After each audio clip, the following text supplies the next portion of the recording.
All right, well, we're going to turn our attention now to emotions, stress, and health. Specifically, I want to introduce you to just some basic concepts here regarding emotions themselves, and then we'll get into more specifics and various aspects of it in a minute. In terms of introduction, one of the questions that we have to essentially answer right out of the gate is just exactly what is emotion itself. And essentially, when we talk about emotion, most of the time I think when you talk about it, you think about it in terms of what you see in this picture is elation, certainly sadness, the display when somebody feels sad and is crying or angry, road rage incident. Most of the time what we do is we'll anchor these emotions with certain prototypical or stereotypical examples. But essentially, when we're talking about emotion in this context, we're talking about the interplay between three different forces, and the interplay between arousal, bodily arousal specifically. So bodily arousal,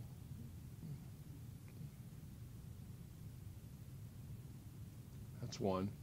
Secondly, we look at the expressive behaviors. Essentially, we might feel the arousal, but we may not necessarily show any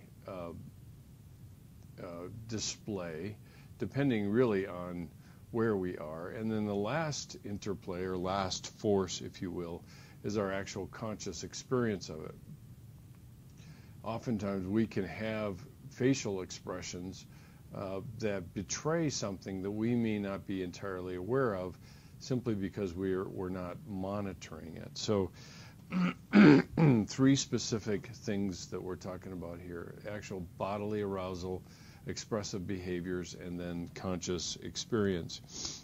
When we look at emotions, theories have cropped up around emotions, and briefly they include, the first one would be the James Lange theory. William James is well known from having written the first of the psych textbooks ever. He was a professor at Harvard. I think I'm remembering it as one of the Ivy League schools. And basically what they are saying, James and Lange, specifically the Danish philosopher Carl Lange is who teamed up with him, and is that essentially our experience of emotion is a consequence of the physiological response to a particular stimulus. And so experience leads to physiological response. And I'll just put physio response, and you will presumably know what I mean. So essentially what this is saying then is that we're afraid because our heart pounds, say in response to somebody we don't know, and then we conclude, therefore, that we are afraid. So the experience of the emotion is a consequence of the physio response. And actually, if we were to put it in the correct sequence, it would be physio response, and that essentially leads to our emotion. And that, in some respects, you could probably see how they would come to that conclusion. We oftentimes will have physiological responses, but I think most of us would agree that it ends up being concurrent or even coincidental. And when I say coincidental, I mean by that, it happens at the same time. So that was one of the first theories. The next one after that is referred to as the Canon theory.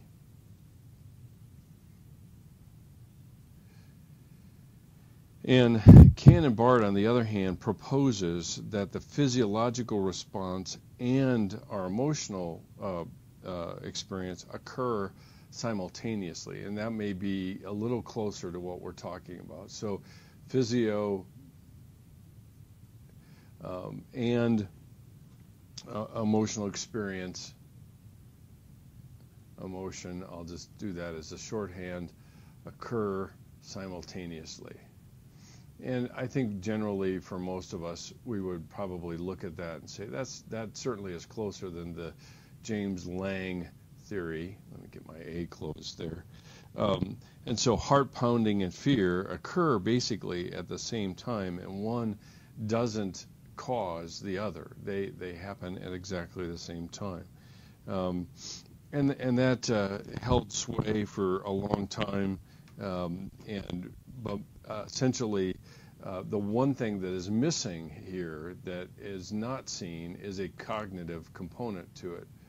And when you hear cognitive, you have to think in terms of a thinking well, let's just leave it at that, a thinking component. In other words, I appraise what's going on inside of me. Which leads to the next major theory here, which is oftentimes referred to as the Schachter and Singer two-factor theory. And Stanley Schachter and Jerome Singer are the two people. Let's see, I got to make sure I spelled this right. Yeah, Schachter and Singer. And their two-factor theory is key in understanding our understanding of emotion.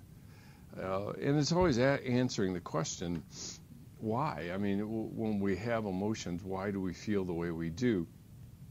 And so they believe that an emotional experience requires a conscious interpretation of it. So our physical reactions and our thoughts, which would be the cognitive component, together create our emotion. And that's why they refer to it as the two-factor theory. So if you were to draw it, you'd say on here, we would say we have our physical reaction. And I'll just, as I've been doing, I just mark it as physio.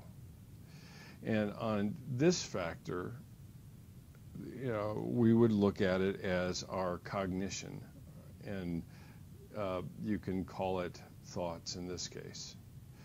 And these two lead together to create what we describe as our emotional experience.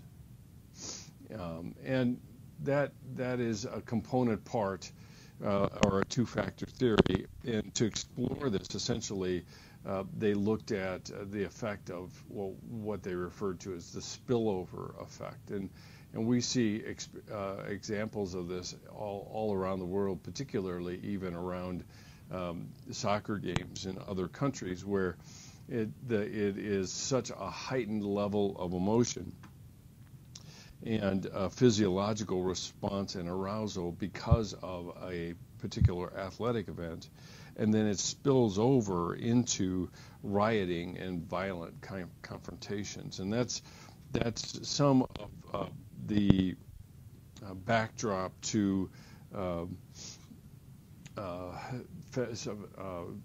Schachter and Singer's theory, is that sensory input can follow a pathway that leads via the thalamus to the amygdala, bypasses the cortex altogether, and triggers this rapid reaction that's outside of our conscious awareness. And so arousal fuels emotion, and cognition channels it. And that's so arousal fuels emotion, and then from emotion, our cognition is channeled in some particular direction, whether it's overflowing with anger because of team lost or whatever that might be. So James Lang, Canon, Bard, and then the Schachter-Singer two-factor theory also come into play when we're actually talking about specific elements of emotion.